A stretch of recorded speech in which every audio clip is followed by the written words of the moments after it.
السلام علیکم ګرانو دوستانو، هیله ده چې ټول به روغ او جوړ اوسئ. یو ځل بیا زه میر وایس درته د یوې نوې ویډیو په وړاندې کولو کې حاضر شوی یم. دوستانو نن ویډیو مو د په اړه ده چې څنګه کولی شو په کمپیوټر کې سکرین شاټ واخلو. سکرین شاټ مو په موبایل کې تر ډېره اخیستی وي، خو راځئ چې نن دا زده کړو چې څنګه کولی شو په کمپیوټر کې د کمپیوټر څخه سکرین شاټ واخلو. نو څو ویډیو شروع کوو. لومړی به د هر څه د مخه که چیرې موږ غواړو چې د هر څه څخه سکرین شاټ واخلو. مثال زه غواړم چې زه د خپل د کمپیوټر د ډیسکټاپ څخه سکرین شاټ واخلم. که تاسو غواړئ چې د ویډیو څخه سکرین شاټ واخلئ یا هم د ګوګل کروم څخه کوم سایټ څخه یا هم فیسبوک مو پکې خلاص کړی وي په کمپیوټر کې غواړئ چې د هغې څخه سکرین شاټ واخلئ، نو هر ځای چې وي فرق نه کوي. نو مثال زه غواړم چې زه د سکرین څخه د ډیسکټاپ مخې څخه سکرین شاټ واخلم. نو د دې لپاره په کیبورډ کې یوه بټن ده د پرنټ سکرین په نوم. نو زه به تاسو ته دغه بټن لومړی در وښایم چې دغه کومه بټن ده. نو دلته به زه تاسو ته کیبورډ کې شو کړم دغه بټن. نو که چیرې موږ غواړو چې د هر ځای څخه سکرین شاټ واخلو، نو موږ به په کیبورډ کې دغه بټن پرنټ سکین SCN دا اصل کې پرنټ سکرین ده، په کیبورډ کې په پوره لیکلې ده. خو دلته به موږ په دغې بټنې باندې کلیک وکړو، یوازې یو کلیک. کله چې مو دې باندې کلیک وکړو نو بس زموږ دغه کمپیوټر څخه سکرین شاټ واخیستل شو.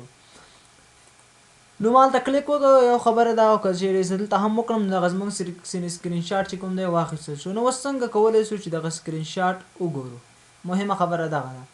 نو د سکرین شاټ د کتلو دپاره به لاړ شو رن ته، او په رن کې به ولیکو MS Paint. نو زمونږ دغه سکرین شاټ چې دی دا به مونږ اوس په MS Paint پروګرام کې راخلاص کړو. کله چې مو دلته راخلاص کړو نو دلته به ډایرکټ په پیسټ باندې کلیک وکړو. نو هغه سکرین شاټ زموږ چې کوم دی ګور هغه دلته راغلی، او دیز نه به اوس ځان سره سیف کړو. نو فایل مینیو او دا هم سیف. د مثال په ډول زه غواړم چې دغه په ډیسکټاپ کې ځان سره سیف کړم، او دا هم نوم ورکوم چې هر څه نوم تاسو ورکوئ سکرین شاټ. نو دا به د ما سره دا سیف شي. نو دا دی دوستانو وګوره هغه سکرین شاټ چې کوم و هغه عکس ته واوښته. نو اوس به په دې باندې کلیک وکړو او دا به هم راخلاص کړو.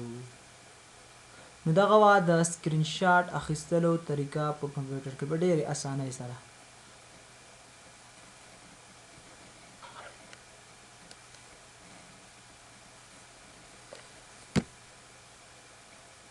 نو ګوره دوستانو که تاسو ته ښکاري هماغه څه چې کومې صفحې ته تللی وم هماغه صفحې څخه یې ګوره ما د هغې سکرین شاټ واخیسته. لکه څنګه چې تاسو ته ما دغه بټنه ښودله نو دا هم په دې سکرین شاټ کې راغله.